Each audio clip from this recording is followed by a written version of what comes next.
যুক্তরাজ্যের ম্যানচেস্টার ও লন্ডনে অভিবাসন বিরোধী বিক্ষোভ ঘিরে আবার উত্তেজনা ও সংঘর্ষের ঘটনা ঘটেছে। এর আগে জুলাইয়ে আশ্রয় প্রার্থীদের জন্য বরাদ্দ করা বিভিন্ন হোটেলের সামনে এমন সংঘর্ষের ঘটনা ঘটে।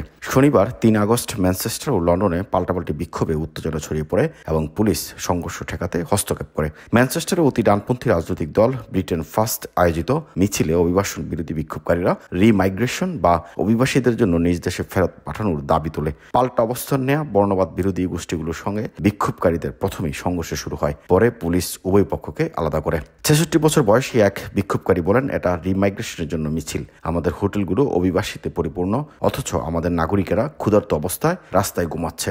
ওদেরকে ঢুকতে দিও না, ফিরিয়ে দাও। অন্যদিকে পাল্টা মিছিলে অংশ নেওয়া ৭ বছর বয়সী অবসরপ্রাপ্ত নার্স জুডি বলেন, আমি এসেছি কারণ ঘৃণা ভরা মানুষদের ম্যানচেস্টারের রাস্তায় দেখতে চাই না। ওরা কি সবাইকে ফেরত পাঠাতে চায়, না শুধু ভিন্ন বর্ণের মানুষের? আমার বিশ্বাস ওরা কেবল ভিন্ন বর্ণের অভিবাসীদেরকেই লক্ষ্যবস্তু করছে।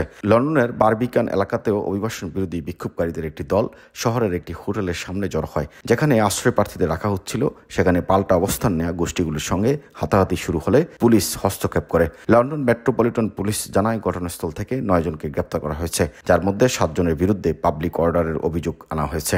এর আগেও গত মাসে পূর্ব লন্ডনের এপিং শহরের একটি হোটেলে আশ্রয় প্রার্থীকে কেন্দ্র করে উত্তেজনা ছড়িয়ে পড়ে। এক যৌন হয়রানির ঘটনার জেরে সেখানে ডানপন্থীদের নেতৃত্বে ব্যাপক বিক্ষোভ হয়। পুলিশের সঙ্গে সংঘর্ষে কয়েকজনকে গ্রেপ্তার করা হয়, একাধিক পুলিশ কর্মকর্তাও আহত হন।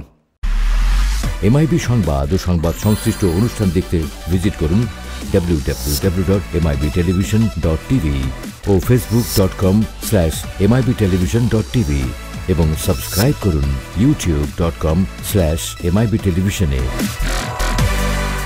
এমআইবি টেলিভিশন, সত্য খবর, সঠিক খবর।